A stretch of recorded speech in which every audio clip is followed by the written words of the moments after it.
형상을 입으라 라는 제목으로 고린도전서 15장 35절에서 49절 말씀을 증거하겠습니다.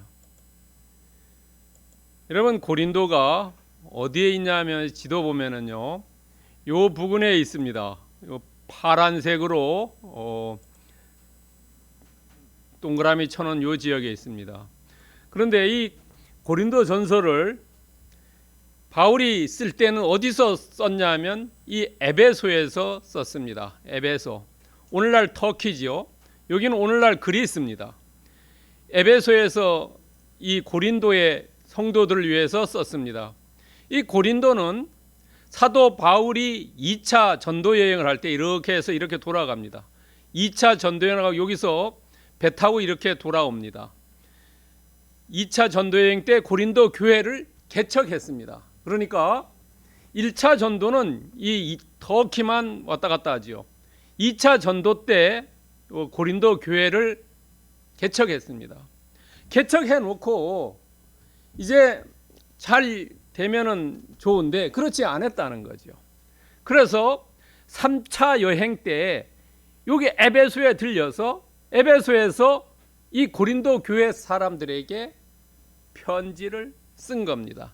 그게 바로 고린도 전서입니다.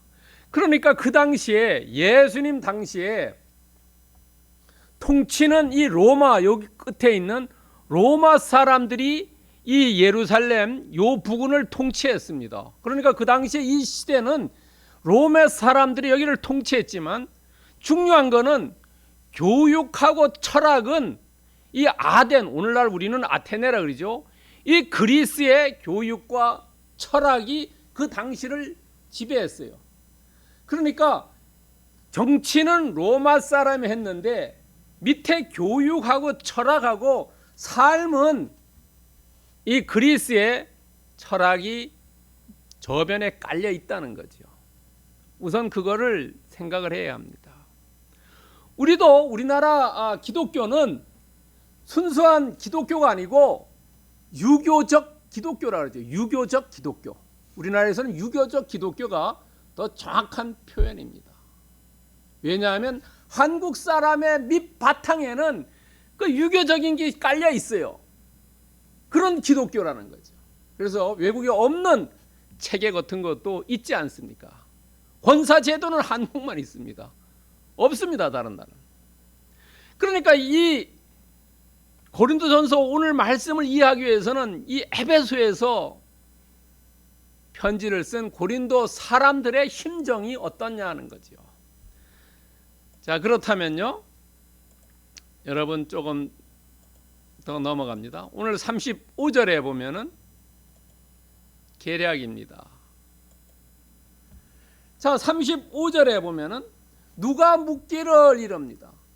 이 문제는 보통 교회 안 다니는 사람도 교회 다니는 사람에게 묻습니다. 그럴 때 우리가 답해 줘야 할 그 현답이 들어 있습니다. 자, 질문하는 자는 왜 오늘 이걸 질문했냐는 거죠.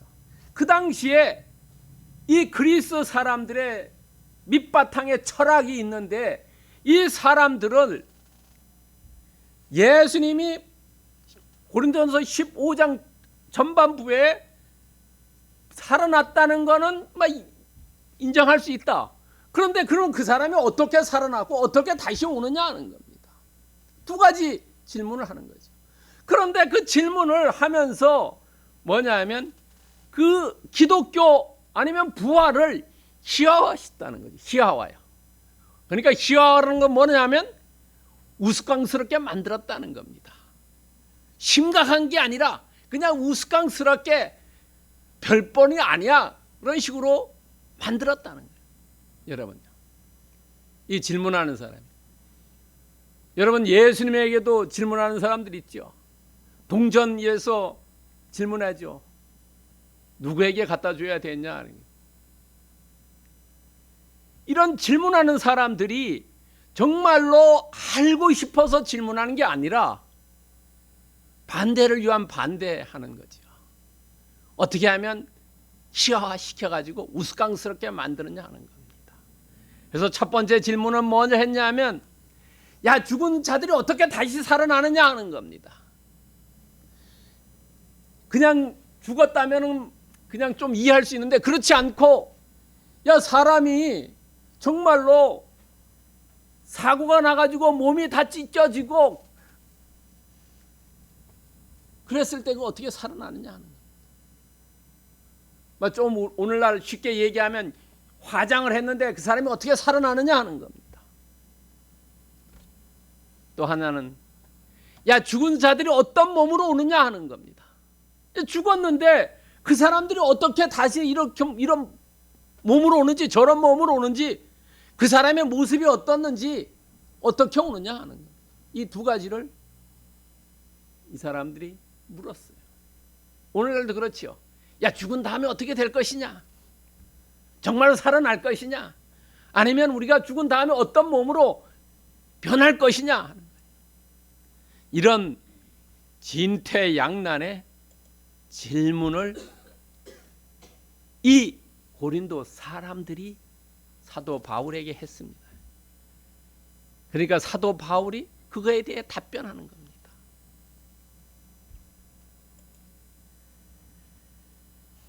그러나 크리스찬 우리는 어떤 질문이 온다 하더라도 결코 두려워할 필요가 없다는 거죠. 왜냐? 마태복음 10장 19절에 보면은 어떻게 말할까 염려하지 말으라는 거예요. 그때마다 하나님께서 가장 적절한 답변을 주신다는 거죠. 여러분, 예수님도 그 동전에 그 그림이 어떤 그림이 있느냐? 그 그림 있는 대로 갖다 내라. 그 사람의 주인이다. 오늘 사도 바울도 아주 이 어려운 질문에, 여러분, 우리가 크리스찬으로서 정말로 다른 사람에게 질문을 받을 때 두려워할 필요가 없다는 거죠. 하나님께서 가장 합리적이고 가장 정확한 답변을 주신다는 거예요. 누가복음 12장 12절에 나와 있습니다. 성령께서 그 말을, 어떤 말을 하라라고 가르쳐 주신다는 겁니다. 여러분, 어떤 사람 만날 때, 넌 크리스찬을 만날 때 기독교에 대해서 변증법으로 답변을 요구할 때 두려워할 필요도 없고 걱정할 필요도 없고 염려할 필요도 없다는 거죠. 성령께서 가장 정확한 답변을 주신다는 것. 그것을 믿으시기 바랍니다. 두 번째는 36절에서 38절입니다. 자, 이제 질문을 받았어요. 두 가지 질문 받았지요. 어떻게 다시 사냐? 몸이 어떻냐? 자, 그럴 때 사도 바울이 하나님께서 성령으로 역사하셔서 가장 정확한 답변을 주십니다. 자, 처음에 뭐라고 합니까? 36절에 어리석은 자여라고 얘기합니다. 예수님도 바리새인들에게 뭐라고 얘기했습니까? 책망할 때 독사의 자식이라고 얘기죠. 독사의 자식. 독사의 자식들아, 이렇게 얘기합니다. 우리나라에서 사람 뒤통수 치는 사람을 뭐라 합니까? 살모사라 그러죠. 살모사. 살모사가 한문 그대로 자기 엄마를 파먹는 뱀이라는 겁니다. 살자는 살이 난다고, 모자는 어미무자입니다. 엄마, 그 뱀이 뱃속에서 엄마를 갉아먹고 나온다는 겁니다. 살모사. 그래서 살모사 같은 사람이라 그러죠. 다른 사람 뒤에서 칼 찌르고 배반하고 이러는 사람들.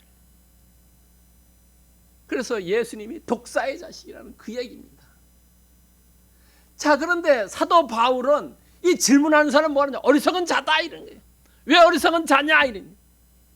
시편 14편 1절과 53편 1절, 92편 5, 6절에 보면은 하나님을 모르는 자다, 이런 거예요. 어리석은 자는 예수 그리스도를 모르는 자다.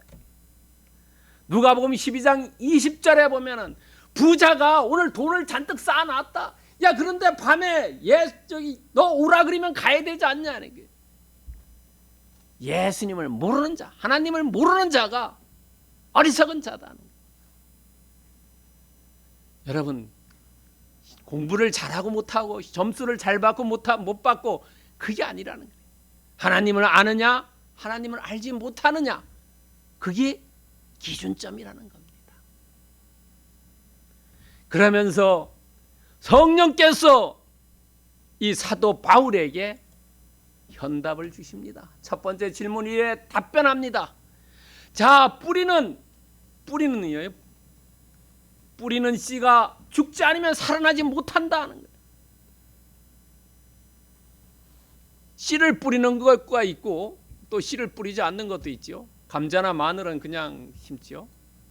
근데 감자를 심는데 옛날에 제가 이렇게 심었는데 감자를 잘라가지고 감자 눈에 있는 걸 이렇게 심죠. 그걸 거꾸로 심어야 된다네요. 자른 부분이 위로 올라가야 된다. 근데 그냥 심었죠. 씨가 죽어야지 살아난다. 이게 무슨 얘기냐면 사람이 죽으면은 다른 형태로 나타나는 거예요. 여기에 두 가지가 있어요. 연속과 불연속이 있습니다. 연속과 불연속이요. 연속이라는 것은 사람 그대로 나타나는데 불연속이라는 것은 우리가 이 땅에서의 삶과 하늘나라 갔을 때의 삶이 다르다는 겁니다. 사람은 똑같은데 그 DNA는 다르다는 겁니다. 부모와 자식이 부모의 혈통을 피를 받지만은 부모와 자식은 똑같은 사람이고 부자 관계고 모자 관계고 모녀 관계 부녀 관계지만은 다르다는 거죠. 그게 연속과 불연속입니다. 씨가 죽어서 새로운 형태가 일어나는데 그것이 바로 첫 번째 답변이라는 겁니다. 죽은 자들이 어떻게 다시 살아나냐? 야, 씨가 죽어서 새로운 똑같은 그 작물을 만들어내지 않냐? 콩 심은 데 콩 나고 팥 심은 데 팥 나지 않냐? 그것을 얘기하는 겁니다. 그러면서 형체가 심어가지고 알맹이가 일어나는 게 아니라 알맹이를 심어서 형체가 만들어진다는 겁니다. 씨를 심어서 만들어진다는 겁니다. 여러분. 그 다음에 질문 2에 대해서 대답합니다. 새로운 형체는 이전과 다르다는 겁니다. 새로운 피조물은 이전과 다르다. 여기에 연속과 불연속이 있다는 거죠. 똑같은 사람의 형체인데 다르다는 겁니다. 이전의 사람. 여러분, 예수님이 부활하셔서 도마에게 보일 때도 손에 구멍도 있고 가슴에 상처도 있었지요. 그렇지만 예수님은 우리와 같이 음식도 먹었지요. 그러나 벽이 있는데 벽을 뚫고 나갔지요. 문이 닫혀 있는데 오셨지요. 그게 다르다는 거예요. 형체는 사람인데 연속과 불연속이에요. 육신을 가진 사람은 나갈 수가 없지요. 벽이 있으면. 그러나 우리가 부활했을 때는 그런 모습으로 볼 수 있다는 거죠. 예수님은 밥도 드셨지요. 생선도 드셨지요.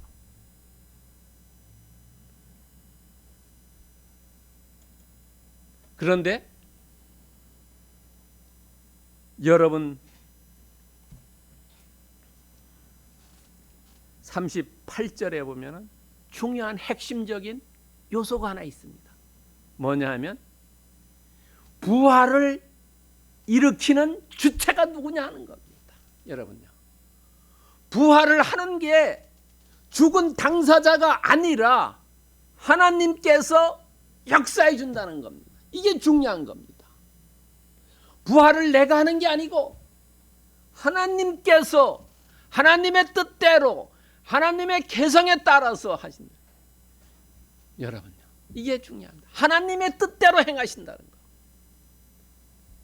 부활은 그러므로 새로운 실존이라는 거죠.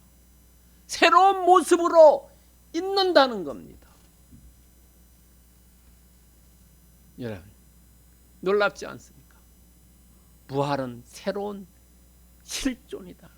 이것을 새로운 실존으로 만들어내는 것이 누구냐 하는 거예요. 여러분, 창세기 1장에서 이 땅을 창조하신 것은 여호와 하나님께서 창조했다. 하나님께서 함께 하나님께서 만들으셨다는 거죠. 부활도 새로운 실존을 우리가 옮겨가는데 그것을 누가 하느냐 하면 하나님께서 뜻대로 하신다는 겁니다. 주권이 하나님께 있다는 겁니다. 여러분 고린도전서 3장 6절에 보면 나는 심었고 아볼로는 물 주었고 자라게 하는 것은 누구냐? 하나님이 하신다. 이 땅의 모든 역사는 하나님께서 이끌어 가신다는 겁니다. 우리가 병원에 가서 의사가 수술을 하고 치료를 하지만은 그러나 그 가장 핵심적인 것은 우리 안에서의 면역 체계와 우리 안에서의 모든 작동이 이루어져서 낫게 하는 거지요. 그것을 누가 낫게 하느냐? 하나님께서 역사하신다는 겁니다. 하나님께서 하신다는 겁니다. 그렇기 때문에 우리가 해야 할 일은 고린도전서 15장 10절에서 얘기해요. 내가 나된 것은 하나님의 은혜다 하는 거예요. 오직 나와 함께 하시는 하나님께 대한 은혜라는 거죠. 나가 내된 것이냐. 우리의 삶에서 그리스도를 빼면은 아무것도 아니라는 겁니다. 오직 여호와 하나님께서 나를 인도해 주시고 나를 이끌어 주시고 나를 나되게 한 것이다. 자라게 하셨다. 그러니까 우리가 해야 될 것은 하나님을 인정하고 그분을 찬양하고 경배하는 것뿐이라는 겁니다. 그 다음에 39절에서 44절 보겠습니다. 자, 지금 예를 들어서 이야기합니다. 하나님의 뜻대로 각자의 종자의 그 형체를 주셨는데 이것을 잘 이해할 수 없으니까 더 많은 예증을 들어서 이야기합니다. 다양성을 이야기하면서 진행을 하고 있습니다. 사도 바울이요. 자, 육체는 다 같은 육체가 아니다. 사람들도 다 같은 사람이 아니다. 얼굴이 다 틀리다. 다양하다. 땅에는 사람과 짐승과 새와 물고기가 있고 하늘에는 해와 달과 별과 별들이 다 다르다. 다 특별하게 특성들이 있다는 거죠. 자녀를 한 명만 기르면 잘 모르지만 두서 명 기르면 다 달라요. 한 몸 한 뱃속에서 나왔지만 다 다르다는 거예요. 왜? 그렇게 만들어져 있다는 겁니다. 하늘에 속한 형체는 하늘의 영광을 위해서, 땅에 속한 형체는 땅에 속한 영광을 위해서. 여기서 영광이라는 것은 우리가 경기에서 트로피를 받는 그런 영광이 아니고 부끄러움이 없는 상태를 이야기합니다. 하나님이 우리를 만들 때 그 만든 목적에 일을 할 때 부끄럽지 않지요. 여러분 생각해 보세요. 직장에서나 어디서나 자기가 맡겨진 일을 열심히 하고 이럴 때는 부끄럽지 않지만 맡겨진 일 땡땡이 치고 뭐 이래 빼고 저래 빼고 이러다 보면은 나중에 뭐 할 때 보면 부끄럽죠. 아, 내가 열심히 안 했구나. 인생도 그렇다는 거예요.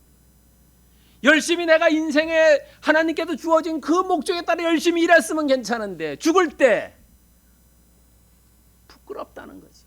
제대로 안 했으면요. 그것이 영광입니다. 땅에 속한 형체는 땅에 속한 형체일 때 열심히 일해서 영광 돌리고 부끄럽지 않고, 그렇지 않을 때는 부끄럽다는 겁니다. 여러분요. 그러면서 부활에 죽은 자의 부활도 그와 같다. 우리가 이 땅을 떠나서 하늘나라 갔을 때 사람마다 다 다른 모습으로 만들어진다는 거지요. 다른 모습으로. 별과 별들이 다르듯이 다 다른 모습이라는 겁니다. 다른 모습으로 나타난다는 겁니다. 그러면서 이제 사도 바울이 다시 비교를 합니다. 죽은 자와, 죽은 자는 여기서 시체를 얘기하면 됩니다. 죽은 사람. 그리고 부활은 새로운 피조물이에요. 우리가 이 땅을 떠나서 하늘나라 갔을 때 두 개를 비교합니다. 자, 시체는 썩는다는 거지요. 썩지요. 두 번째는 욕된 것이다 하는 겁니다. 욕된 것은 뭐냐면 아무것도 할 수 없다는 거예요. 아무것도요. 욕되다는 것은. 욕받다 하는 것은 어떻습니까? 아무것도 할 수 없어 자기 혼자 열심히 했는데. 그 다음에 약하다.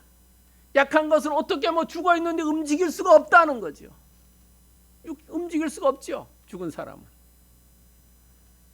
그 다음에 육의 몸이다. 육의 몸은 무슨 얘기를 하면은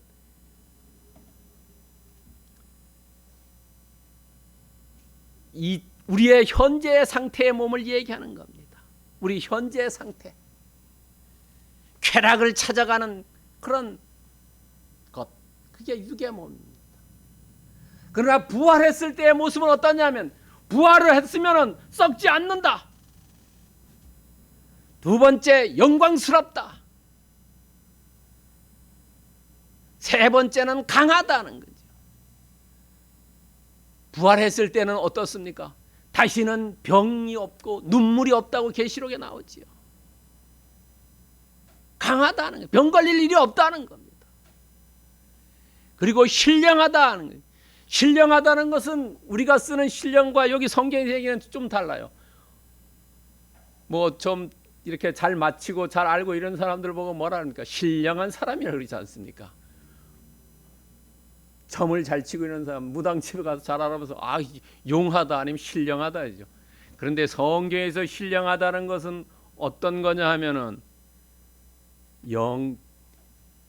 영생을 믿는 걸 얘기합니다. 부활을 믿는 사람을 신령한 것. 그런 상태로 나아가는 것. 두 개 완전히 다르지요. 그러니까 우리가 이 땅에서의 삶과 하늘나라에서의 삶이 다르다는 거예요. 이런 모습으로 온다는 겁니다. 그런데 이 당시에 질문했던 고린도 교회 사람들은 하나를 빠뜨리면서 이야기했다는 거죠. 사도 바울에게 빠뜨린 부분이 뭐냐 하면은 거기에는 하나님의 무소불위라는 것을 빠뜨렸다는 겁니다. 무소불위요. 하나님의 특성 중에 하나지요. 하나님은 전지전능하시고 무소불위하신다는 거예요. 어떤 것도 할 수 있는 분이라는 것을 잊었다는 거예요.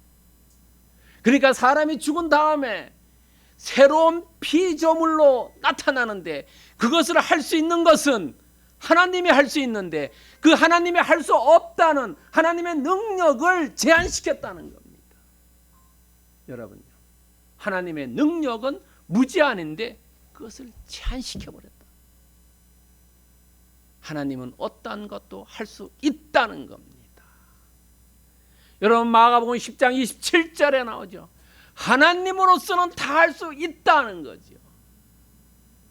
우리의 죽은 이후의 삶도 우리가 이렇게 현재 육신의 사람에서 신령한 사람으로 바뀌어지는 그 상태를 하나님은 할 수 있다는 그것을 이 사람들은 몰랐다는 거죠.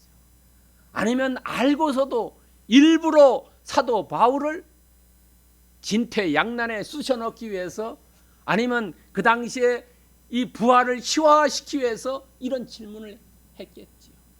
그러나 사도 바울은 성령께서 주시는 능력으로 정확하게 답변해 주었다는 겁니다.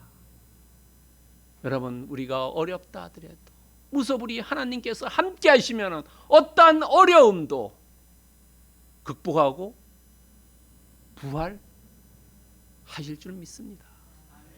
부활이 꼭 죽었다가 살아나는 것만이 부활이 아닙니다.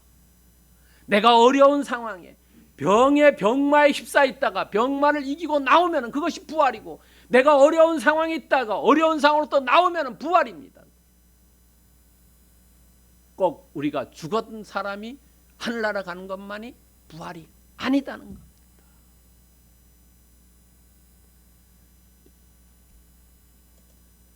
(45절에서) (49절) 말씀 보겠습니다. 다시 또 예증합니다. 대조합니다. 지금까지는 이제 다른 사람이 죽은 사람과 살아있는 사람 비교. 근데 여기서는 성경 자체를 비교합니다. 45절에 보면은 그런 얘기합니다.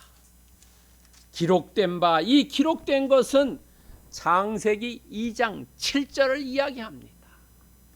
2장 7절에 하나님께서 흙으로 사람 빚은 다음에 코에 생명을 불어넣는 그 얘기를 하시는 겁니다. 자, 첫 번째 사람 아담은 생명을 불어넣었고요. 이 사람은 육의 사람이고 땅에 속한 사람이다. 그러나 마지막인 아담 예수님은 살려주는 영이다 하는 거예요.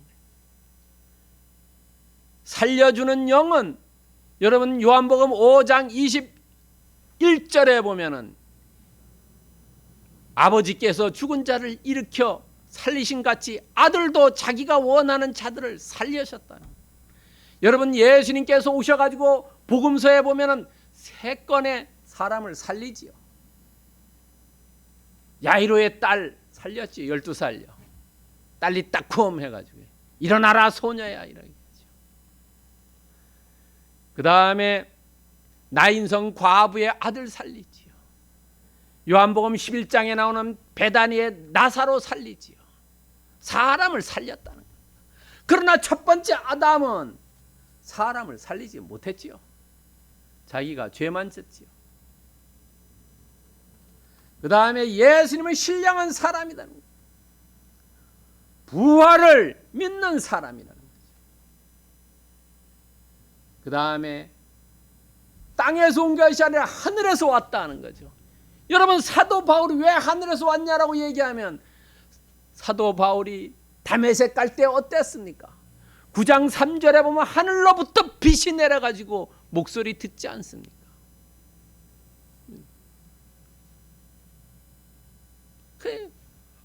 첫 번째 사람과 마지막 사람 아담과 예수님이 비교를 통해서 어떤 모습으로 온다는 것을 알려주는 겁니다. 그러면서 야 너희들은 어떻냐 하는 거예요. 우리에게 이야기하고 있습니다. 이 편지는 고린도 교회에 썼지만은 오늘날 우리가 이 고린도 전서를 읽으면서 나 자신은 어떤 모습이냐는 거예요. 너는 흙에 속한 사람이냐 아니면 하늘에 속한 사람이냐 우리에게 요구하고 있어요. 너는 어떤 사람이냐.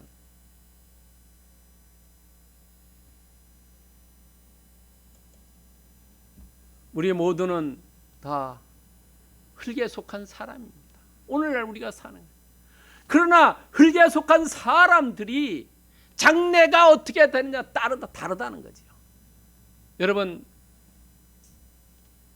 사두개 사람들은 부활을 믿지 않았지요. 예루살렘 회의에서 보면은 바리새인들과 사두개인들이 싸움하지요. 그럴 때 바리새인들은 부활을 믿었지만 사두개 사람은 부활을 믿지 않았어요. 자, 흙에 속한 사람들은 우리는 다 흙에 속해 있고 우리의 마음속에 정말로 장래에 하늘에 속한 자의 형상으로 바뀌어진다는 걸 믿느냐 안 믿느냐. 그래서 그 흙에 속한 것이 아니라 하늘에 속한 것을 믿는다는 것이 바로 올바른 답이라는 겁니다. 우리가 해야 될 것은 성경에 나와 있는 그 자체 바뀌어지고 부활이 있다는 거. 왜? 예수 그리스도가 첫 번째 열매가 됐다 그랬죠. 첫 번째 열매. 예수님이 첫 번째 열매가 되었기 때문에 우리도 열매가 될 수 있다는 거죠. 여러분 아담은 부활하지 못했지요. 부활이라는 얘기가 없지요. 예수님 때문에. 그러니까 우리가 해야 될 일은 예수님을 통해서 보여준 것을 우리는 체험을 할 수가 없지 않습니까? 체험할 수 없으니까 우리가 해야 할 일은 믿나이다 합니다. 주여 내가 그 사건을 믿나이다. 믿음이 곧 너를 구원해 줄 것이다. 믿나이다. 요한복음 9장 30절에 주여 내가 부활의 사실을 믿나이다. 나도 그렇게 되기를 믿나이다. 여러분들도 부활을 굳건하게 믿으시기 바랍니다. 그 다음에 우리 삶에 어떻게 적용할 것이냐. 하늘에 속한 형상을 입어라. 그걸 믿나이다 하는데, 자, 우리는 다 영생 불사를 누리는 거죠. 왜? 부활이 있기 때문에 영생을 누리는 겁니다. 부활이 없다면 영생을 누리지 못하는 겁니다. 영생 불사를 우리는 누린다는 거예요. 그리고 우리가 죽은 다음에 부활한 이후에는 신령한 피조물로 바뀌어지는데 다 사람마다 다르다는 겁니다. 이 땅에 있는 사람들 얼굴이 다 다르고 모습이 다르고 성격이 다 다른 것처럼 하늘나라 갔을 때도 다양하게 만들어진다는 겁니다. 그리고 그 부활의 주권은 누구에게 있냐면 하나님에게 있다는 겁니다. 내가 하는 게 아니다는 거죠. 하나님에게 있다 하는 겁니다. 그렇기 때문에 우리는 오늘 부활절을 맞이해서 해야 될 일은 뭐냐 하면은 영생 불사를 믿고 신령한 피조물이 나는 것을 우리가 확신을 가지고 부활의 주권이 있는 그 하나님을 어떻게 할까를 생각할 때 고린도전서 14장 15절에서 말씀해 주고 있어요. 찬송하고 또 그분을 찬송해라는 겁니다. 내가 영으로 찬송하고 마음으로 찬송하라는 거죠. 우리에게 영생 불사를 주신 분, 우리를 신령한 피조물로 만들어 주시는 분, 그 부활 주권이 나에게 있지 않고 하나님에 있다는 것을 인정하고 그분을 찬양하고 또 찬양해야 해요. 그것이 우리가 부활절을 맞이한 우리가 해야 될 일입니다. 여러분 늘 주님을 찬양하고 찬송하시기를 축원드립니다. 기도하겠습니다.